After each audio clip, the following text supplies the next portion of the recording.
Lesson 10. All that the fourth dimension affords is yours. You will obtain magic results when you really give this supreme intelligence the right of way. The fourth dimensional world is the world of perfect ideas. As these ideas are established in consciousness, they must come forth on the external, for your world is crystallized thought. Most people have crystallized wrong conditions, for they have served fear instead of faith. It takes a great stretch of the imagination to believe that life can be made perfect, free from all unhappy experiences. Then when you do believe it, it takes a great effort of will to keep on believing when all outward appearances are against you. Judge not by appearances. All miracles are founded upon this idea. We can change conditions only by not believing or being undisturbed by appearances. I said to a woman who was in great distress, "None of these appearances fool you." It gripped her consciousness, and the divine plan of her good won out. We can no longer have the faith of a peasant. We must have an understanding of faith. Through knowledge of spiritual law, we control conditions. While talking to a student who was confronted by a financial problem, I said, "Stand aside and let God do it." She replied, "That's all there is to it." And soon a new channel opened for her supply. Yes, that is all there is to it. Let God do it.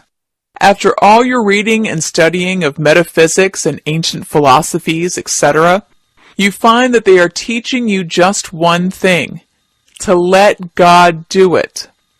Eastern philosophy says, "Let the warrior within you fight." Countless times this idea appears in all sacred writings. North American Indians believe that the Great Spirit is the source of their power. A woman who visited the Indians told me she had interviewed an Indian who had been running all day, carrying a message. She asked him if he did not feel fatigued. He replied, "Me no tired, big spirit in me runs." Trusting God must become a habit, and it often takes a long time to form this habit. I was inspired by reading about Omaha, the famous racehorse, in the paper. The article said, "Omaha has run a mile before he gets into his stride." I said at one of my meetings, "There are a lot of Omahas in this room. You have not yet got into your spiritual stride, but I see you all winning your race in the twinkling of an eye." Often, discontent keeps you from getting into your stride. You are dissatisfied with yourself and conditions. You wish you were someone else. How wonderful to be a beautiful movie star or an heiress of countless millions. On one of my trips to London, I saw advertised the wonderful title of a song. It was called, "I'm Tickled to Death, I'm Me." The first start toward success is to be glad you are yourself, and know that the ground you are on is holy ground, and that you expand into the divine plan of your life.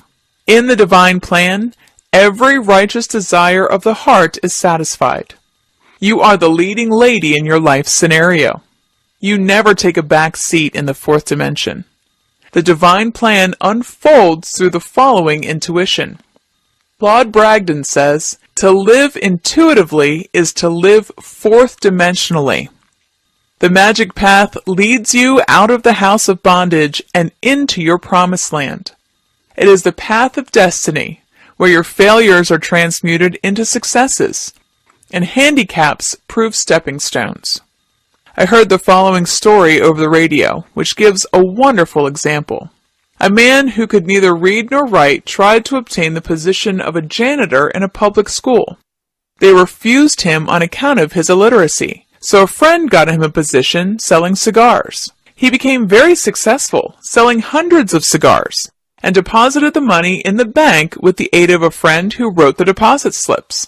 After a number of years, he found he had deposited $30,000 and decided to draw some out. The paying teller said, "Write a check for the amount you want to draw out." The man replied, "I can't read or write." The paying teller was amazed and exclaimed, "Good Lord, man, you have accumulated $30,000 without an education? Where would you have been if you had been able to read and write?" The man replied, "I would have been a janitor in public school number 1. In Hyde Park Corner in London, people are permitted to mount soapboxes, collect an audience, and express their views on any subject, religious, political, or personal, saying just what they please regarding the reigning family, etc. The government thinks it is a good way to allow them to let off steam. In passing, I stopped to listen to a poor, forlorn individual who was yelling at the top of his voice, 'There ain't no God, and I can prove it!' I thought, you have never proved God, or you wouldn't be where you are. If I had had a copy of The Game of Life and how to play it with me, I certainly would have laid it on his soapbox with a blessing. We prove God by showing active faith, which puts to flight all adverse appearances. There is nothing left out in the fourth dimension. I've often been asked, if the infinite intelligence supplies all our needs, why is it necessary to pray for anything? I answered, because that is the law. Man must make the first move. You must press the button in order to turn on the electric light. Many people never make big demands on the universal supply. They think it is asking too much. A woman came to me and asked, "Is it wrong to ask for the things that you really want, or should you just ask for necessities?" I replied, "What are the things you really want?" She said, "Love and beauty." I replied, "If you desire them, they are necessities." When you have the fixed idea that there is only one power in the universe, all appearances of evil will disappear from your world. Trouble comes from a belief in duality, good and evil. In getting a demonstration, we must know that the infinite intelligence is the only power. Evil comes from man's vain imaginings. I was in a restaurant with a friend who spilled something on her dress. She was sure it would leave a stain. I said, "We will give it a treatment. Evil is unreal and leaves no stain." There was never the slightest stain left on the dress. You couldn't tell where the accident had happened. In the fourth dimension, evil has never been registered. It is only in your mind that man experiences loss, lack, failure, sickness, sorrow, etc. Often people go through life resenting and disliking some particular person, thereby keeping the unhappy situation alive and harmful to mind, body, and affairs. A woman came to me full of resentment toward her niece. Whatever her niece did irritated her. She said, "All I can think about is how badly my niece cleans her silver." It seemed a trivial matter, but it was reacting on her in the form of rheumatism. I said, "Send her love and goodwill and don't give her any advice. Let infinite wisdom illuminate and direct her." Much to her surprise, her niece gave the silver a wonderful shine and changed in many ways.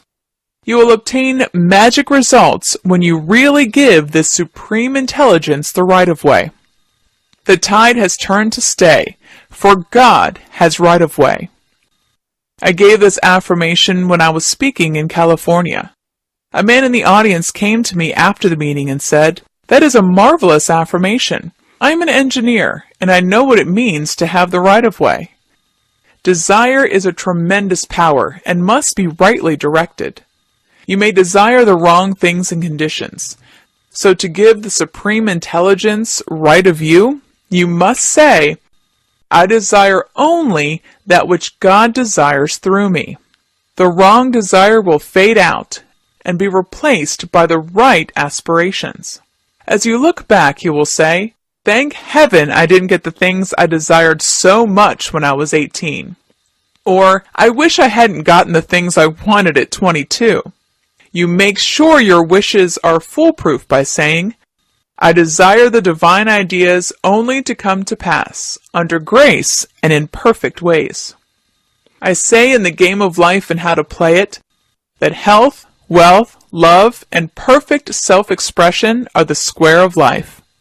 See ye first the fourth dimension, and the perfect plan of your life will come to pass. You will fill the place that you can fill and no one else can fill. Righteous desires of the heart, no matter how extravagant or seemingly unattainable, will be added unto you.